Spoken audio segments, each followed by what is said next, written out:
Bachelors party అనేది bachelors కి message చేయడానికి ఏం కాదండి. ఇది అందరినీ ఎంటర్టైన్ చేయడానికి. మీరు అడిగిన క్వశ్చన్ నాకు అర్థమైంది. యాక్చువల్గా ఒక చిన్న మూవీ కదా, దీనికి మేము ఎందుకు రావాలి, థియేటర్కి ఎందుకు రావాలనే కదా మీ అదే కాంటెక్స్ట్ లో అడిగినట్టయితే, ఇందులో మేము ఆర్టిస్టులందరూ కొత్త వాళ్ళు అయినప్పటికీ, సో మేము చేసిన స్కేల్ చిన్నదైనప్పటికీ మేము సౌండ్ డిజైన్ లో ఒక కొత్త టెక్నిక్ ని వాడామన్నమాట. యాక్చువల్గా టెక్నిక్ అంటే కొంచెం డీటెయిల్ గా చెప్పాలి, పర్లేదా? చెప్పండి. ఓకే, యాక్చువల్గా ఏంటంటే ఇప్పుడు మన ఒక సౌండ్ ని మన మామూలుగా మూవీస్ లో మూడ్ ని క్రియేట్ చేయడానికి, మూడ్ ని ఎన్హాన్స్ చేయడానికి వాడతారు. మేము ఒక థాట్ ని కూడా బ్రెయిన్ లో ప్లాన్ చేయడానికి వాడామన్నమాట. ఎగ్జాంపుల్ ఏంటంటే, మనం ఒక బర్డ్ ని కనుక చూస్తున్నాం అనుకోండి, ఒక మామూలుగా మనం రాత్రిపూట కొన్ని బర్డ్స్ సౌండ్ చేస్తుంటాయి, ఒక గజ్జల సౌండ్ లాంటిది.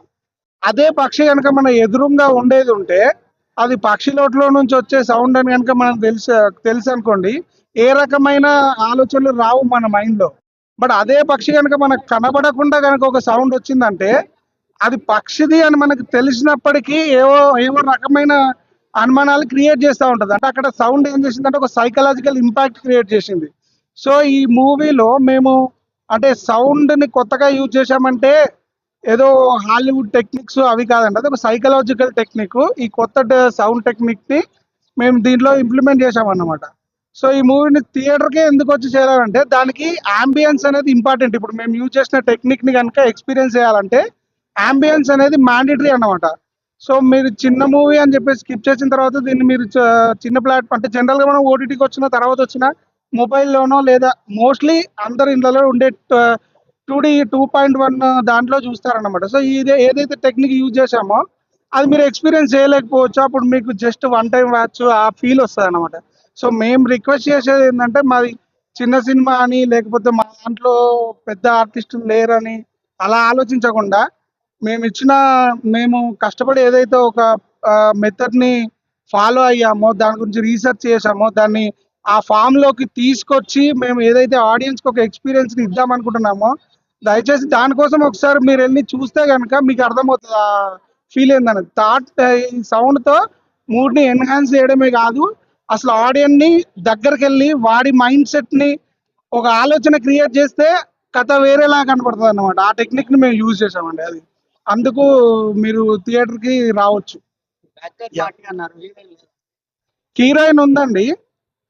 అయితే అంటే ఇప్పుడు మేము ఒక స్టేజ్ బై స్టేజ్ వెళ్తున్నాం అన్నమాట. ఇక్కడ ఒక చిన్న ప్లాట్ఫామ్ చూస్ చేసుకొని ఇది అంటే మేజర్ గా విత్ టీమ్ వచ్చేసి ఒక మీడియాకి కానీ ఆడియన్స్ కి కానీ అదే ఒక మూవీని తీసుకెళ్ళడానికి ఇది ఫస్ట్ స్టెప్ అన్నమాట. సో మీకు తెలుసు, ఒక హీరోయిన్ అనే ఒక పదానికి ఒక చిన్న ఎక్స్ట్రా పబ్లిసిటీ యాంగిల్ అనేది యాడ్ అయి ఉంటుంది. సో అది మీరు ఖచ్చితంగా మన నెక్స్ట్ దాంట్లో ప్రీ రిలీజ్ కానీ అక్కడ ఖచ్చితంగా తీసుకొస్తామండి. మంచి డ్రెస్ వేసుకొని, వీలైతే మేము ఏదైతే కాస్ట్యూమ్ లో ఆమెను ప్రజెంట్ చేసామో అదే కాస్ట్యూమ్ లో తీసుకొచ్చి ఏదైతే ఆ క్యూరియాసిటీ ఉందో దాన్ని మెయింటైన్ చేయడానికి ట్రై చేస్తామండి.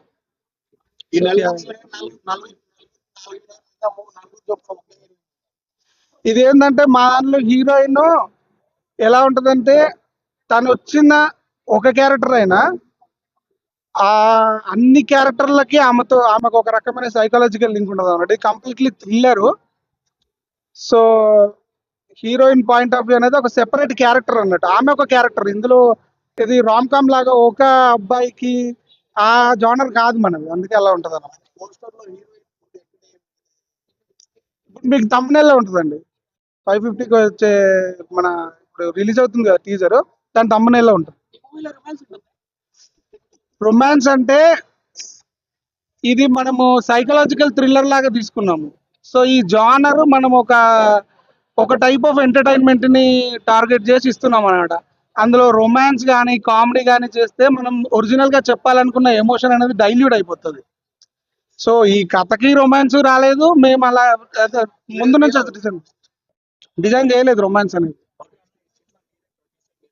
అవును, మేము యాక్చువల్గా ఏంటంటే ఈ క్వశ్చన్ కి ఆన్సర్ చేయడం నేను చాలా ప్రిపేర్ అయ్యాను. థ్యాంక్స్ బ్రదర్ అడిగినందుకు. అడగకపోతే నా ప్రిపరేషన్ అంతా వేస్ట్ అయిపోయేది. మేము తీసిన స్కేల్ ఏంటంటే చాలా చిన్న స్కేల్. మేమే అంటే నా సేవింగ్స్‌ని అంతా తీసుకొని చేశాము.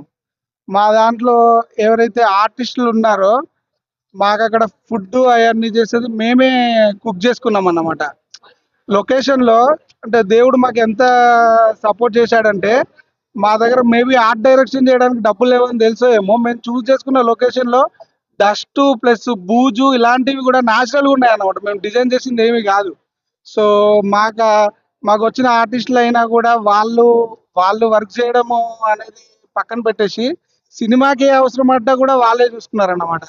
ఇప్పుడు మా డీఓపీ కేశవ్ గారున్నారు గదా!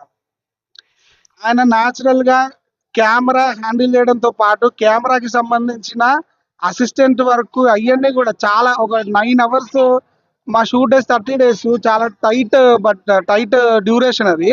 అంత డ్యూరేషన్‌లో ఒక మూవీని అసలు ముందుకు తీసుకెళ్ళాలి అంటే కెమెరా డిపార్ట్‌మెంట్‌కి ఒక 10 మంది ఉండుంటారు.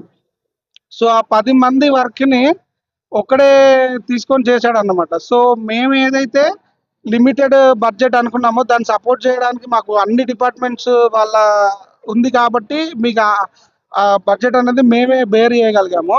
సో, మీరు ఇప్పుడు టీజర్ చూస్తారు కదా! మీకు అర్థమవుతది. ఈ బడ్జెట్ గురించి మాట్లాడినప్పుడు ఇది ఎంత లో బడ్జెట్ అనే ఫీల్ ఉన్నప్పటికీ మీరు ఒకసారి ఆ మూవీని మా టీజర్‌ని, మా రాబోయే ట్రైలర్‌ని చూస్తే మేము ఉన్న తక్కువ బడ్జెట్‌లో ఎంత అవుట్‌పుట్‌ని తీసుకురాగలిగామన్నది మీకు అర్థమైపోతదనమాట ఆటోమేటిక్‌గా.